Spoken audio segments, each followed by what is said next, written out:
Bien, buenos días a todos.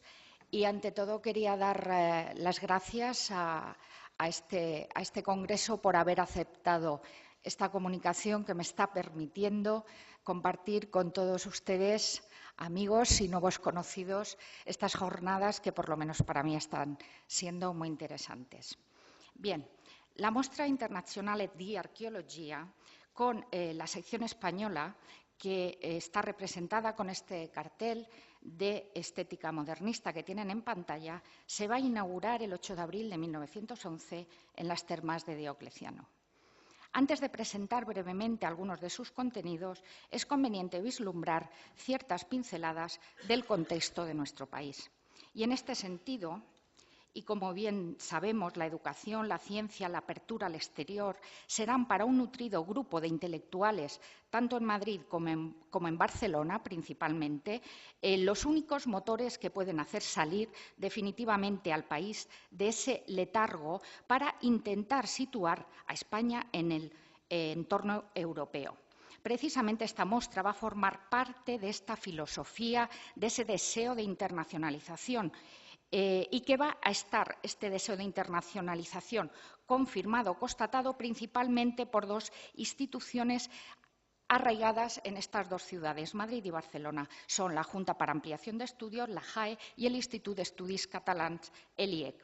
Ambos, y no por azar, fundados en el mismo año, en 1907.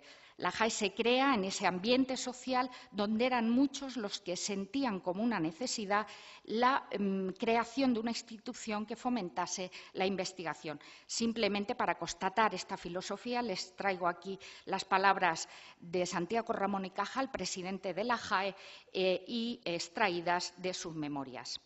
En este contexto era vital enviar a jóvenes al extranjero, propuesta que ya aparece, como todos sabemos, en algunos escritores del 98, como Unamuno, Macías Picabea, etc. También les traigo aquí, simplemente para recordar, algunas palabras de Joaquín Costa, quien sugería crear colegios en París, Oxford, Berlín, etc., para enviar a ellos una, cito textualmente, docena de docenas de becarios, y añadía: imaginad que todo esto se hace y España habrá revivido, se habrá integrado a Europa.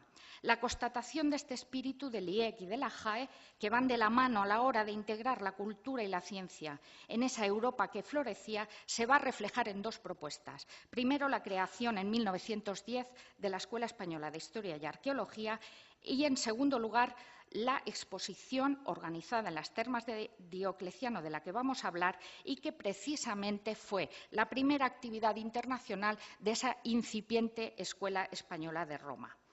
Nos trasladamos ahora a Roma. Esta mostra se integra en los fastos que Italia organiza para conmemorar el 50 aniversario de la unificación del país. Se ofrece la idea de fiesta como construcción de escenarios majestuosos con famosos precedentes desde la Roma del Renacimiento. Prueba de ello es la grandiosidad de los pabellones que ven ustedes en pantalla, y también lo atestigua esta reconstrucción de nave romana que se construye en uno de los espacios. El nuevo Estado italiano no solo pretende legitimarse con un discurso focalizado en una nueva nación con viejos valores, sino que también va a optar por presentar la arqueología como instrumento principal de ese proceso de identificación con la antigüedad. A esta muestra van a acudir buena parte de los países europeos que formaron parte del antiguo Imperio Romano, entre ellos España, obviamente. Países que se van a presentar a este evento sin la dificultad del traslado de piezas originales desde cada uno de ellos, sino que van a realizar vaciados que remiten junto a fotografías y maquetas. La exposición en sus diversas temáticas se desarrolló fundamentalmente en Roma, que acogió las temáticas de arqueología, arte y etnografía, mientras que, por ejemplo, en Turín, que era la ciudad del norte, progresista y demás, sería sede de las exposiciones relacionadas con la industria y el trabajo. Pero el verdadero protagonista de esa exposición de arqueología en nuestro país, y el que hace de intermediario entre los principales actores que supervisan este proceso, será Josep Pijoan, quien establece el diálogo entre la JAE y el IEC. Ya anteriormente desde Barcelona, pero desde ahora, en este momento que estamos analizando, desde su puesto de secretario de la Escuela Española de Historia y Arqueología en Roma, con un Menéndez Pidal en el puesto de director, pero ausente en Roma. Barcelona y Madrid se van a repartir las áreas peninsulares para seleccionar la información arqueológica que se va a enviar a Roma. Desde la JAE contamos con Gómez Moreno y José Ramón Melida, que se van a ocupar de las antiguas provincias de Lusitania y la Bética, mientras que el IEC se va a hacer cargo de la tarraconense. La labor del secretario de Pijuan, su ilusión, su trabajo, su dedicación, se van a ver recompensadas en las palabras que le va a dedicar Rodolfo Lanciani, que era máximo responsable de esta exposición arqueológica y que en la introducción de este catálogo, como les decía, va a alabar el papel dinámico y entusiasta del catalán. La revisión del catálogo de la muestra nos va a permitir apreciar cuáles son los aspectos de la estructura de esta exposición por provincias. Frente a la uniformidad cronológica focalizada en la época imperial romana, solo van a aparecer escasas representaciones de materiales prerromanos. Por un lado, Grecia, con el objetivo de ofrecer piezas procedentes de la cuna de la civilización, y por el otro sería España. En esa sala Hispania que tienen ustedes en pantalla poseía un discurso más complejo de índole histórico, en el que un papel importante lo tenía el elemento prerromano ibérico focalizado en la Dama del Cerro de los Santos y que tienen ustedes señalado en rojo, con la flecha roja. La importancia de esta exposición se va a constatar a diferentes niveles. El primero sería el de presentar esta muestra de 1911 y la que se celebrará más tarde, en 1937, que inaugurará Benito Mussolini, como iniciativas que pretendían organizar el gran museo de la civilización romana en una ciudad tan carismática como Roma. Nuestra sorpresa llegó, sin embargo, hace un tiempo, cuando descubrimos que los almacenes de ese museo guardaban todavía buena parte de este tesoro arqueológico trasladado para la ocasión. En este sentido, el papel de España fue fundamental. Las decenas de vaciados realizados mayoritariamente por Lucas Bartolozzi se trasladan a Roma y se donan al Estado italiano.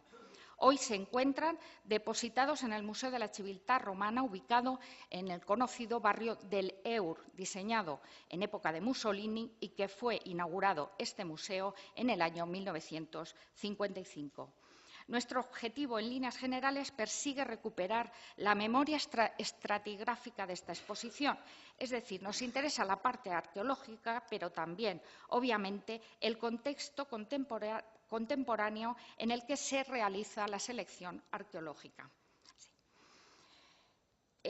Y lo hacemos, como se indica en pantalla, a través de tres grandes instrumentos: los vaciados de las piezas, la documentación de archivo y bibliografía de la época y, en tercer lugar, como ya se ha comentado en otras intervenciones, estamos recopilando las noticias de prensa tanto en Italia como en España para saber el punto de atención, de atracción que tuvo este evento tanto en el contexto italiano como en España. Traemos a continuación simplemente unas imágenes para que vean esta escultura mitraica procedente de Mérida, en la fotografía del catálogo de 1911 y el mismo vaciado que hoy se conserva en el Museo de la Civiltà Romana. Otra imagen, en este caso una noticia de José Ramón Mélida, publicada en ABC, nos indica, como ven ustedes, al lado de esta Ceres de Mérida aparece la escultura mitraica que habíamos visto anteriormente, pero es importante esta noticia porque no solo presenta esta Ceres de Mérida, sino que nos dice que se va a hacer un vaciado para Roma. La Dama del Cerro de los Santos, aquí el Museo Arqueológico de Sevilla nos ha proporcionado un documento por el que sabemos el día exacto en el que Lucas Bartolozzi va a realizar el vaciado de este bajorrelieve al Museo de Sevilla. Algunas cartas del archivo del IEC en la que Puig i Cadafal escribe, por ejemplo, en este caso, a Cazurro para decirle que, por favor, le envíe una selección de piezas o de material fotográfico para enviar a Roma. La parte catalana sabemos que no llega a tiempo el envío a la inauguración del 8 de abril, sino que llega en mayo de ese mismo año, obviamente, llega mes y medio después. Estamos analizando qué tipo de vaciado se hace en la parte de la Tarraconense, pero lo que tenemos seguro es que esas 43 fotografías que tienen ustedes señaladas en línea en la flechita roja corresponden a grandes ampliaciones que hace Adolfo Mas, y lo conocemos porque las actas del IEC así nos lo constatan, las hemos contado y son 43. Para que vean las maquetas que se llevaron, en este caso el Arco de Bará, y simplemente para acabar con la segunda parte de nuestro proyecto, que es el análisis de la segunda exposición internacional que, como decía, se hace para celebrar el bimilenario del nacimiento de Augusto, y que traemos simplemente estas imágenes de Benito Mussolini acudiendo a la inauguración en 1937. Muchísimas gracias.